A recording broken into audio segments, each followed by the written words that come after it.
Inscreva-se e ative o sininho para descobrir histórias incríveis toda semana.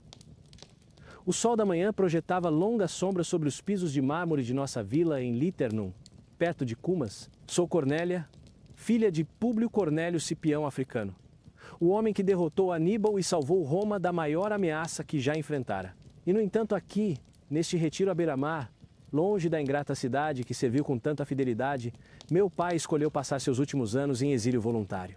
Enquanto caminhava pelos corredores de nossa casa naquela manhã, podia ouvir as vozes animadas de meus filhos ecoando dos jardins. A pequena Semprônia, com apenas 9 anos, corria atrás de seu irmão Tibério, de 5, pelos olivais. Suas risadas eram um contraponto luminoso à melancolia que parecia impregnar aquelas paredes. Era a primeira visita deles à propriedade do avô, e sua alegria inocente trazia a este lugar um calor que há muito estava ausente.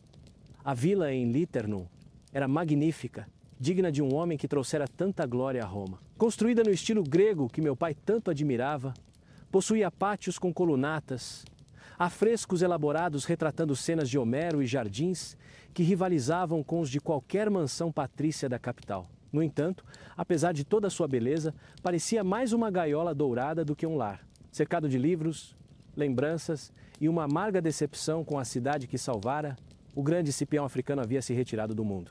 Lembro-me daquela manhã porque marcou o início de uma conversa importante, que revelaria ao historiador Políbio o verdadeiro caráter de meu pai. Políbio tinha chegado alguns dias antes, supostamente para reunir material para suas histórias sobre a ascensão de Roma ao poder. Mas eu sabia que ele buscava algo mais pessoal, compreender o homem por trás da lenda, a realidade de carne e osso do general que humilhou Cartago e fez de Roma a senhora do Mediterrâneo. A rotina diária de meu pai em Liternum era tão rigorosa quanto qualquer campanha militar. Todas as manhãs, vestido com sua toga, a lã branca disposta com a precisão de quem já usou a púrpura senatorial, ele percorria o perímetro de nossa propriedade. Não era apenas exercício, mas uma espécie de ritual sagrado. Andava com o mesmo passo deliberado com que inspecionara suas legiões antes da batalha. Os cabelos grisalhos perfeitamente penteados para trás. A postura ainda ereta, apesar do peso dos anos e das desilusões. Os terrenos da vila se estendiam por várias centenas de hectares, abrigando olivais, vinhedos e jardins formais, dispostos em padrões geométricos que falavam de ordem e controle. Um alto muro cercava toda a propriedade, não para a defesa que inimigo ousaria atacar a casa de Cipião Africano, mas para garantir privacidade. Além daqueles muros encontrava-se o mundo que tanto ferira, a Roma que havia questionado sua integridade e o forçado a este alto exílio.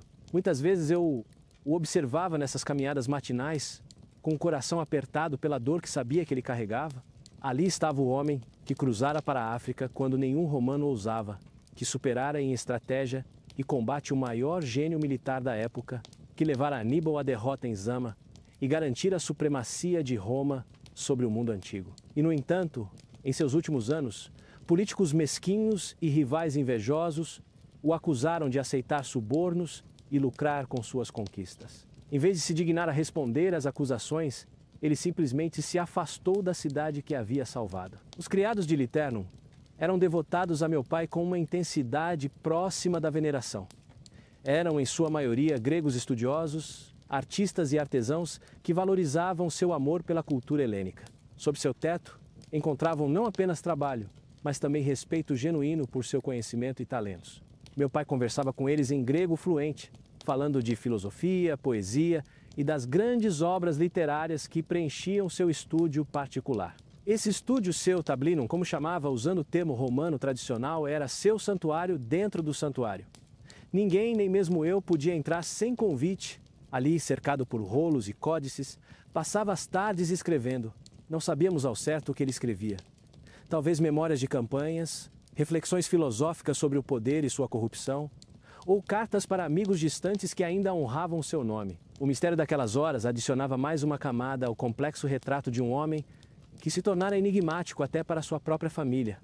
O contraste entre a reputação pública de meu pai e sua melancolia privada era profundo. Por todo o mundo romano, seu nome era pronunciado com reverência. Veteranos de suas campanhas contavam histórias de sua genialidade tática, coragem pessoal e cuidado com o bem-estar de seus soldados. Mas ali em Liternum, longe da adulação das multidões, eu via o preço que a grandeza cobrara do próprio homem.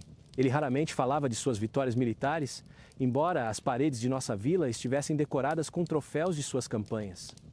Estandartes cartagineses capturados, armaduras tomadas de generais derrotados, mapas mostrando a extensão de suas conquistas. Esses artefatos pareciam não ter mais significado para ele. Eram relíquias de um passado que havia abandonado deliberadamente. Quando os visitantes vinham ouvir histórias de seus triunfos, ele os ouvia com cortesia, mas acrescentava apenas os detalhes mais básicos. A amargura de seu exílio não se dirigia a Roma como um todo, mas aos homens que o afastaram da vida pública. Marco Catão, o velho, o severo moralista que via corrupção em toda parte, menos em seus próprios preconceitos rígidos, fora particularmente venenoso em seus ataques. Outros senadores, ciumentos de sua popularidade e ressentidos com suas influências gregas, juntaram-se ao coro de críticas. Não podiam perdoar-lhe por ser maior do que eles, por conquistar vitórias que seriam lembradas quando suas próprias intrigas pequenas fossem esquecidas. Enquanto preparava a vila para a visita de Políbio naquela manhã, refletia sobre o quanto meu pai havia sacrificado por Roma. Ele entregara sua juventude ao serviço militar, a maturidade a campanhas perigosas em terras hostis, e sua plena sabedoria ao governo de um império. Em troca, recebeu suspeitas, ingratidão e, por fim, exílio. E, no entanto, mesmo em sua amargura, permanecia profundamente romano em sua dignidade e recusa de buscar vingança contra aqueles que o prejudicaram. O som de passos no mármore anunciou o início de mais um dia de rotina. Logo, meu pai surgiria de seus aposentos, impecável em sua toga, para começar seu ritual de inspeção pela propriedade. Políbio me acompanharia enquanto mostrava aos meus filhos o domínio de seu avô. E mais tarde, quando as crianças estivessem acomodadas para a noite, nos reuniríamos no espaço sagrado de seu estúdio para uma conversa que revelaria verdades sobre Cipião, africano que nenhum registro público poderia conter. Mas naquela manhã, enquanto observava Semprônia e Tibério brincarem entre as oliveiras, eu não podia imaginar que estava prestes a testemunhar algo que mudaria para sempre a forma como eu entendia o homem que moldara não apenas minha vida, mas o próprio destino de Roma. O som de vozes distantes, trazido pela brisa da manhã, logo romperia a tranquila rotina que meu pai construíra para si em Liternum. A tarde tinha alcançado aquela quietude particular que tomava conta de Liternum nas horas quentes do dia. Até as cigarras pareciam fazer uma pausa no coro interminável, enquanto eu caminhava em direção ao estúdio de meu pai, onde Políbio esperava. O historiador grego passara a manhã comigo e com as crianças, percorrendo a propriedade com um olhar atento a tudo. O mármore caro importado da Grécia, os jardins cuidadosamente mantidos que rivalizavam com os de Roma, os símbolos sutis de triunfo militar, presentes em cada detalhe arquitetônico. Políbio era mais jovem do que eu imaginava há cerca de 40 anos, com a compleição esguia de quem conheceu tanto o estudo quanto a guerra. Fora levado a Roma como refém político após a derrota da Liga Caia, mas sua erudição e carisma transformaram o cativeiro em oportunidade.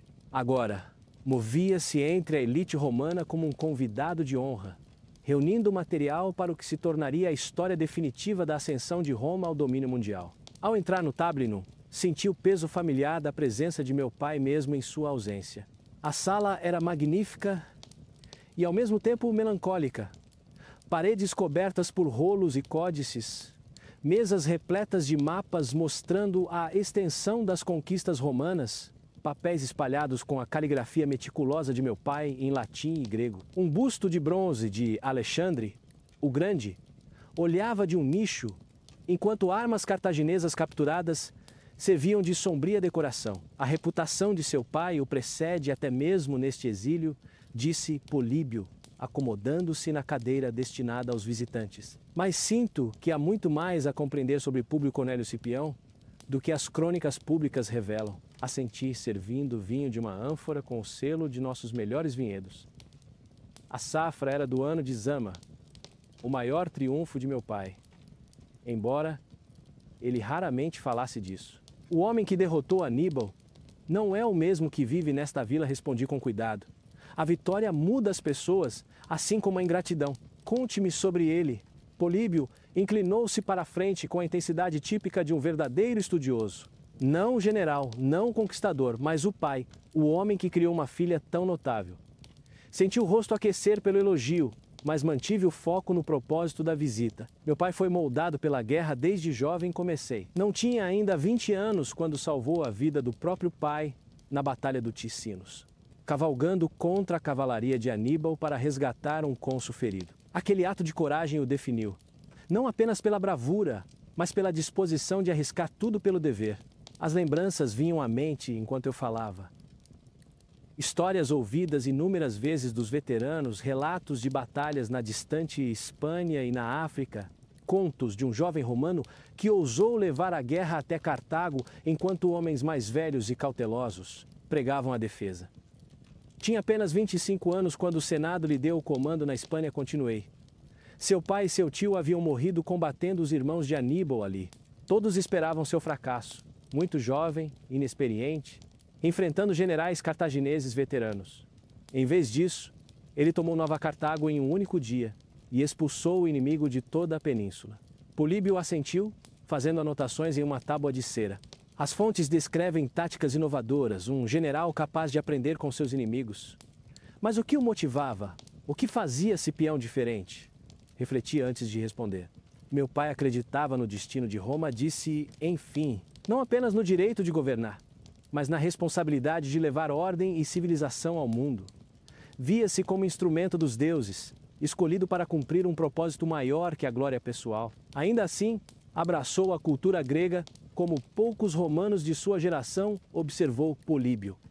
Filosofia, literatura, artes, não eram interesses típicos de generais naquela época.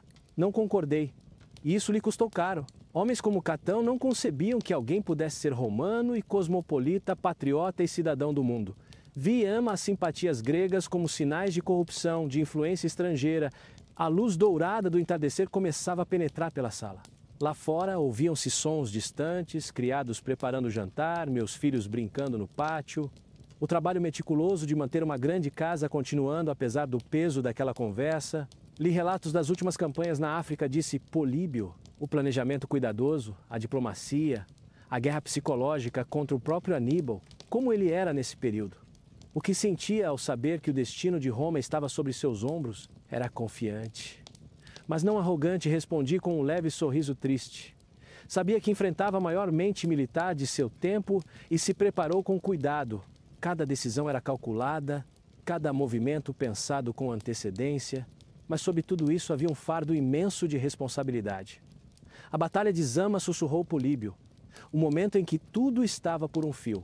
Eu tinha apenas 16 anos quando chegou a notícia da vitória a Roma. Continuei.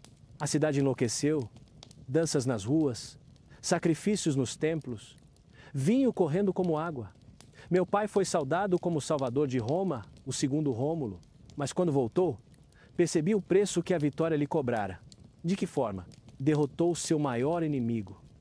Mas, ao fazê-lo, tornou-se algo que nunca quis ser. Uma figura tão proeminente que homens menores, inevitavelmente, o invejavam. A própria grandeza de suas conquistas o tornou uma ameaça à ordem estabelecida. Senadores que se escondiam em Roma enquanto ele lutava contra Aníbal encontraram coragem para questionar sua integridade. Políbio pousou o estilete e me fitou. E escolheu o exílio em vez de lutar contra as acusações. Escolheu a dignidade e corrigir. Poderia ter reunido o povo, usado suas conexões militares, sua riqueza, sua reputação para destruir inimigos. Em vez disso, simplesmente se afastou. Por quê? Porque sabia que Roma era mais importante que qualquer indivíduo respondia.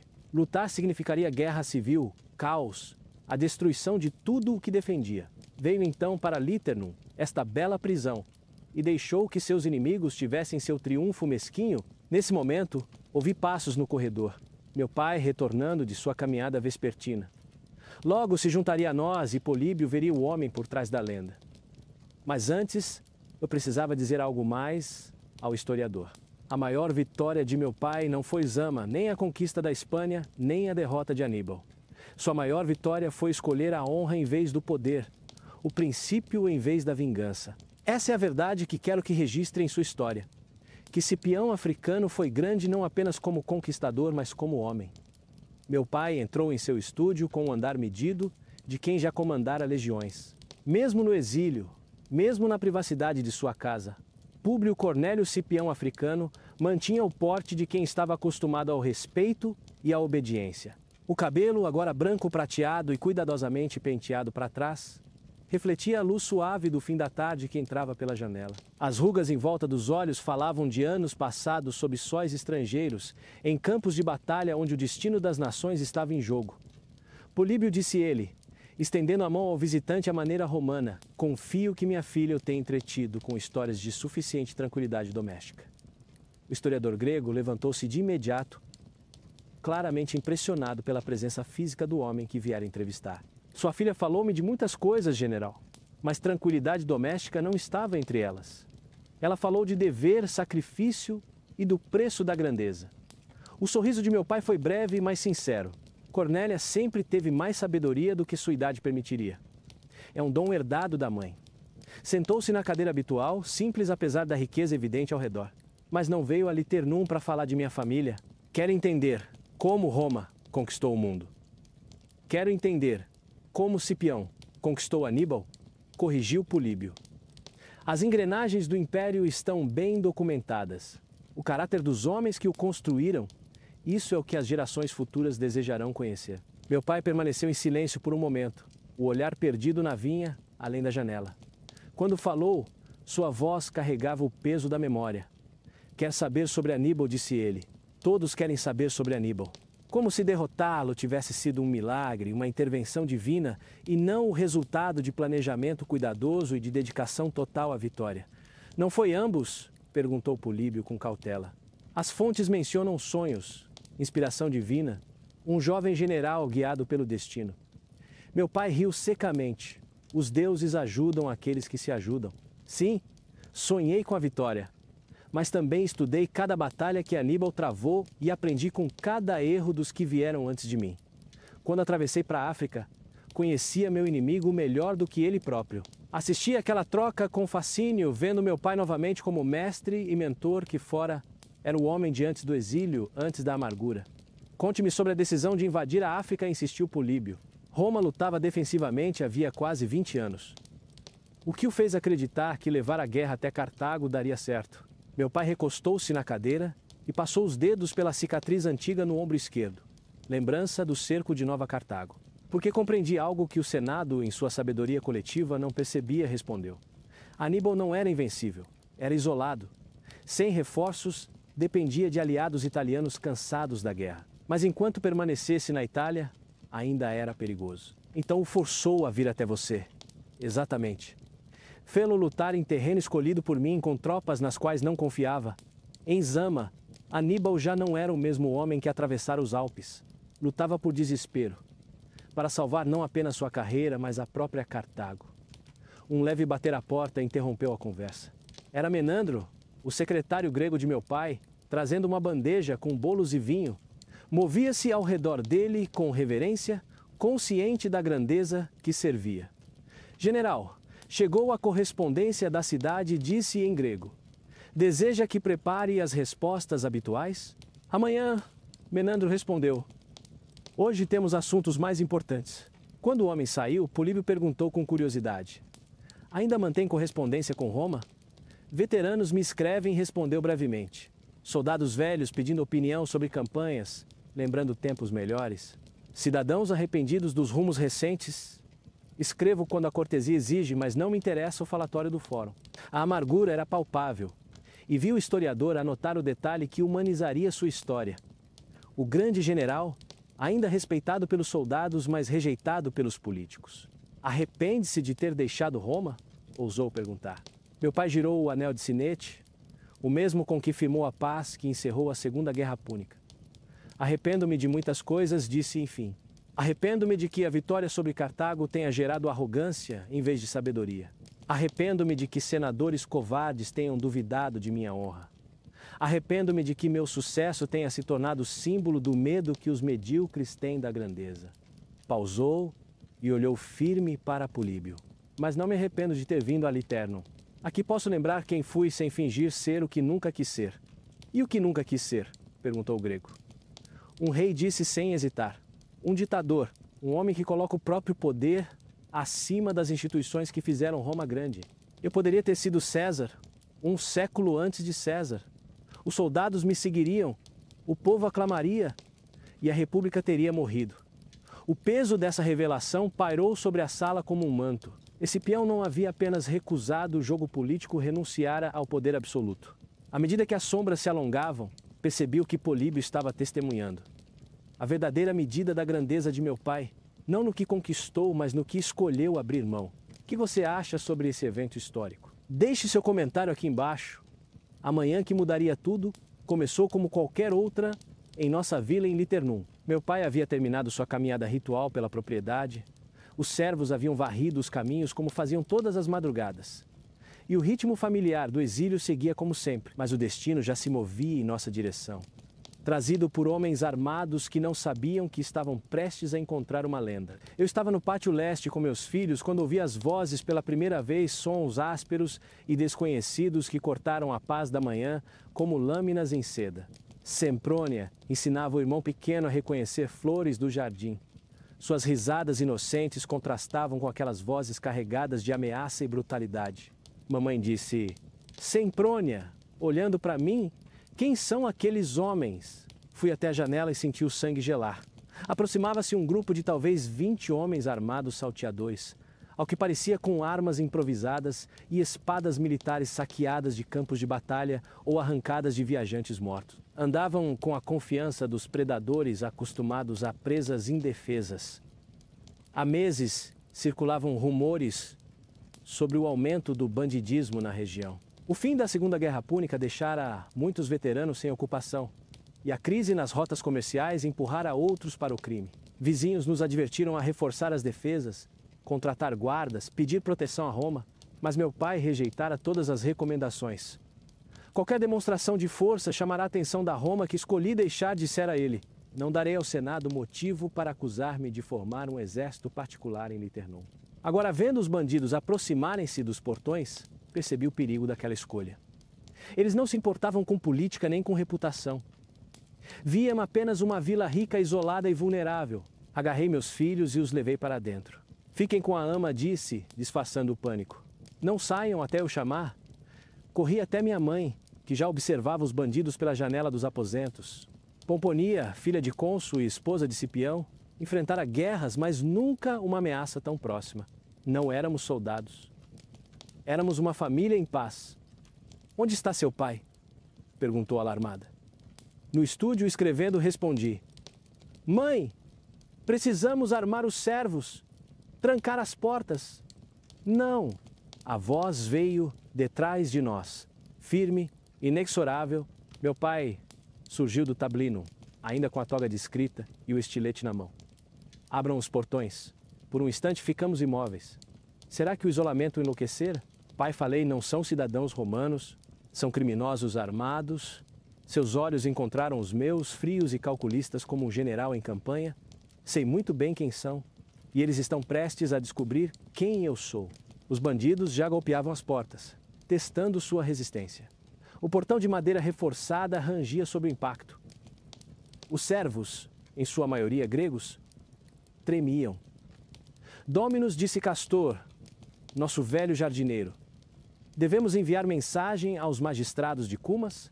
Não há tempo, respondeu ele, andando devagar até o portão. E este não é assunto para magistrados. É questão de honra.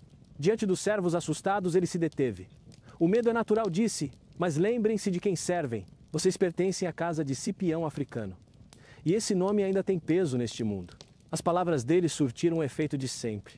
Vi homens e mulheres tremendo erguerem a postura, a coragem substituindo o pavor. Esse era o poder de meu pai, inspirar grandeza. Golpes e gritos ecoavam lá fora. Os invasores achavam que logo nos renderíamos. Não sabiam que diante deles estava o homem que enfrentara Aníbal. Abram os portões, ordenou ele outra vez. Castor, com as mãos trêmulas, liberou os ferrolhos. Quando vi meu pai avançar para encarar os bandidos, compreendi que presenciava algo que marcaria minha alma para sempre. A verdadeira forma da coragem. Cipião africano não como conquistador ou salvador, mas como um homem que jamais renunciaria à própria dignidade, custasse o que custasse. Os portões de bronze da vila se abriram com um estrondo, revelando meu pai, sozinho. Atrás dele, os servos reunidos no pátio olhavam com espanto e medo enquanto seu senhor se preparava para encarar salteadores armados apenas com sua presença e reputação. O sol da manhã projetava sua sombra longa sobre o umbral, estendendo-se em direção aos criminosos como uma acusação. Por um instante prolongado, ninguém se moveu. Os bandidos, que segundos antes gritavam ameaças, silenciaram ao se verem diante de uma figura lendária. Não era o proprietário assustado, nem o mercador rico, nem o político idoso pronto a implorar por misericórdia. O líder, um homem enorme com cicatrizes de combate e uma espada romana roubada, avançou. A luz bateu na lâmina, mas algo no olhar firme de meu pai o conteve. Queremos o seu ouro, velho, disse áspero. Suas provisões, seu vinho, suas mulheres. Dei-nos o que queremos e talvez viva para ver outro amanhecer. Meu pai avançou um passo, calmo e sem medo, como ao inspecionar legiões. Falou sem elevar a voz. Sou Públio Cornélio Cipião Africano.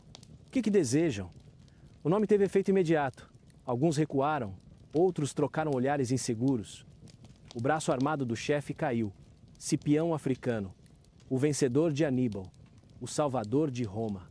O general reverenciado de Gália ao Egito, estudado por comandantes. Aqueles homens, mesmo criminosos, eram romanos. Haviam crescido ouvindo essas histórias. Não pode ser, murmurou um jovem. Cipião Africano é uma lenda? Perguntou ele. Um mito? Sou carne e osso. Atravessei para a África quando Roma tremia diante de Aníbal. Enfrentei-o em Zama e o enviei derrotado para casa. As posturas mudaram, armas baixaram, alguns recuaram. O líder hesitou. Ouvimos dizer que estava exilado, desonrado. Exilado, sim, respondeu. Desonrado? A história julgará. Escolhi deixar Roma para poupar-lhe a guerra civil. Escolhi esta vila sobre a guerra política. Mas continuo sendo Cipião. Então um homem de postura militar largou o porrete e se ajoelhou. Perdoe-nos, general. Servi sob seu comando na África. O senhor salvou minha vida em Zama. Um a um, os demais se ajoelharam, passando de predadores a súditos, do caos à ordem. Vieram atrás de saque fácil. Encontraram Cipião em exílio. Poderia crucificá-los ou castigá-los pela disciplina militar, mas não o farei. Vão e contem o que viram. Eles recuaram, o veterano por último, chorando. Meu pai voltou à vila, ombros agora cansados. Esse foi meu último triunfo, disse baixinho. A vitória final de Cipião Africano. O silêncio, após a partida dos bandidos, era profundo. Como se o ar ao redor da vila precisasse se recuperar do peso do que acontecera. Encontrei meu pai no pátio leste, sentado no banco de mármore onde costumava pensar nas horas calmas do dia. As mãos repousavam nos joelhos. E pela primeira vez ele parecia realmente um homem de sua idade. Aquele homem que o reconheceu, perguntei: serviu sob seu comando? Sim, respondeu lentamente. Em Ilipa, quando rompemos a linha de Asdrúbal e expulsamos os cartagineses da Espanha. Era apenas um garoto. Chorou ao ver as insígnias inimigas caírem. Não de medo, mas de orgulho. A ironia era cruel. Um veterano das maiores vitórias de Roma, agora reduzido a salteador nas terras que ajudara a conquistar. A paz, que meu pai conquistara, trouxera prosperidade a alguns, mas desamparo a muitos. Soldados sem propósito, sem sustento, sem a estrutura da vida militar. As guerras acabaram, disse em voz baixa, mas os guerreiros ficaram. Sim, confirmou. Roma ainda não sabe cuidar dos homens que lhe deram o império. Lutam, sangram e são deixados à própria sorte quando a paz chega. Ficamos em silêncio, observando o sol subir sobre os olivais. Ao longe, ouvia-se o riso de meus filhos e a vida voltava ao ritmo de sempre. Quando o senhor disse seu nome, falei por fim, vi algo neles. Medo, reverência. O que foi aquilo? Demorou para responder. Viram um mito em carne e osso, disse. 20 anos ouvindo histórias de Cipião Africano, o homem que derrotou Aníbal, salvador de Roma. Em suas mentes, tornei-me mais que humano. Mas o senhor é humano, protestei. Sente dor, cansaço. Sim, mas não era isso que precisavam ver hoje. Precisavam ver o mito, e assim eu fiz. Fui Cipião Africano uma última vez. O peso da revelação me envolveu. Ele havia evocado pela última vez o poder de sua lenda. Chamou isso de seu último triunfo, disse. Por quê? Porque foi, respondeu, olhando-me com tristeza. Hoje usei o poder do meu nome, da minha reputação. Cada vez que o faço, há menos força em mim para a próxima. Venceu sem espada, sem sangue, argumentei. É a forma mais pura de vitória. Ou o último suspiro de um deus moribundo suspirou: o mundo está mudando, Cornélia.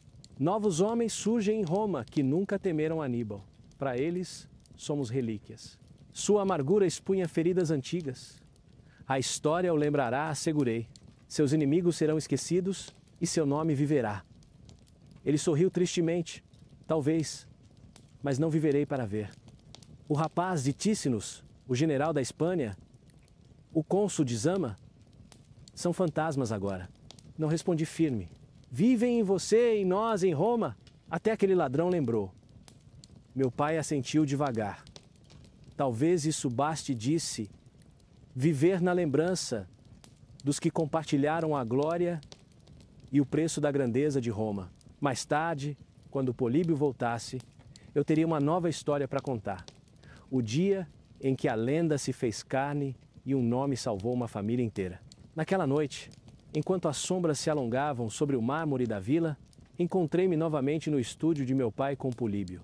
O historiador grego retornara de suas explorações pela região apenas para descobrir que perdera talvez o episódio mais extraordinário da vida de Públio Cornélio Cipião Africano. Ao relatar os acontecimentos, a aproximação dos bandidos, a serenidade de meu pai, o momento em que criminosos armados se prostraram diante do poder de um nome, vi a expressão de Políbio mudar da dúvida para o assombro e, enfim, para a reverência. Quer dizer que seu pai enfrentou 20 homens armados apenas com sua reputação? Perguntou. Vi com meus próprios olhos, respondi. Vieram para roubar e matar, partiram sem tocar em nada, como peregrinos diante de um Deus vivo. Políbio anotava, mas percebi o quanto lutava para compreender o que ouvira.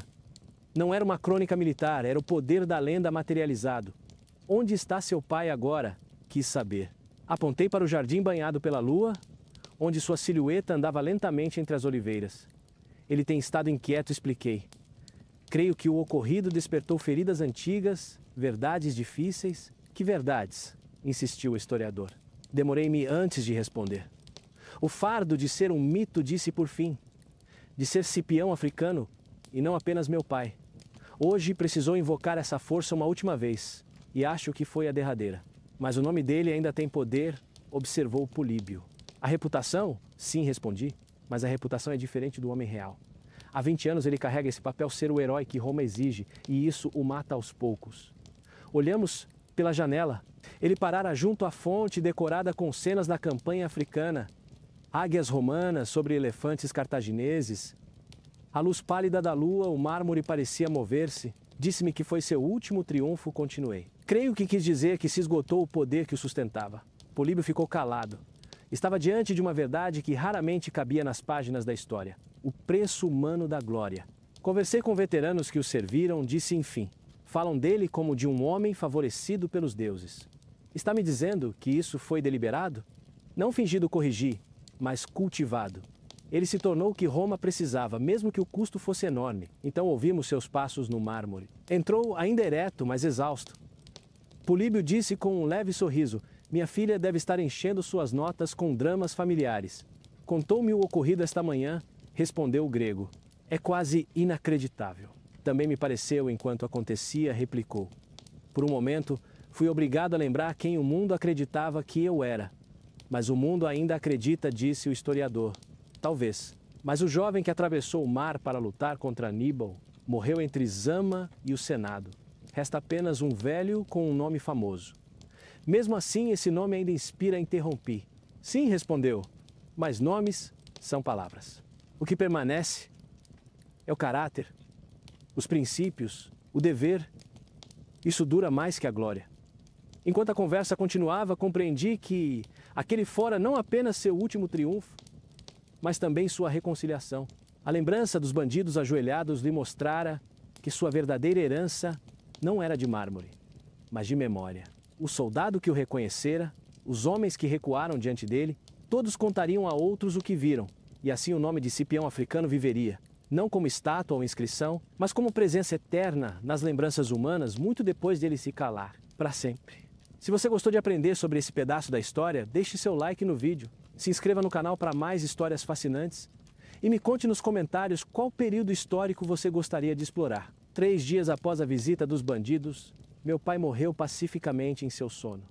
Encontrei-o ao amanhecer, na cama simples escolhida para o exílio, o rosto sereno, como quem concluiu sua missão no mundo. Ao lado, sobre a mesa, havia uma carta. Sua mensagem final à cidade ingrata que servira e salvara. Vivi como romano dizia com sua letra precisa e morro como tal. Que ninguém diga que Cipião africano esqueceu seu dever para com a República, mesmo quando a República esqueceu o dever para comigo. Uno-me aos meus ancestrais com honra intacta e consciência limpa. Roma perdurará, como sempre, mas que não esqueça que a grandeza requer não apenas ambição, mas sacrifício. Não apenas poder, mas sabedoria em seu uso. Políbio chorou ao ler. Permanecera em Liternum para recolher material para suas histórias, mas testemunhou o fim de uma era. O funeral foi repleto de contrastes que teriam divertido meu pai. Vieram delegações da República, veteranos trazendo estandartes de batalhas gloriosas, e até senadores que outrora o atacaram fizeram discursos. Mas o tributo mais comovente veio do inesperado. Os próprios bandidos que o haviam enfrentado, de pé à beira da estrada, as cabeças baixas. O líder, com suas cicatrizes, aproximou-se e colocou silenciosamente uma coroa de ramos de oliveira sobre o esquife. Depois, no jardim, Políbio me disse que a última vitória de meu pai não fora militar, mas pessoal. Um triunfo do caráter sobre a circunstância. Ao enfrentar os bandidos, não lutava por Roma nem por poder. Apenas foi quem realmente era e isso bastou. Ele conquistou o mundo, respondi. Mas sua maior conquista foi sobre si mesmo. Escolheu dignidade em vez de vingança, honra em vez de poder. Eu sabia que seu verdadeiro monumento viveria nos corações daqueles que o recordassem. Ao preparar o retorno a Roma, expliquei a Tibérios quando perguntou por que homens se curvaram diante de seu avô. Porque ele entendia o que significa servir a algo maior que si mesmo. Foi essa a lição mais valiosa que deixou. A verdadeira grandeza, não, se mede pela escala das vitórias, mas pela disposição de sacrificar interesses próprios pelo bem comum. Se conseguir transmitir isso a Políbio, as gerações futuras conheceriam não apenas o conquistador de Cartago, mas o homem cuja maior vitória foi de caráter, não de armas.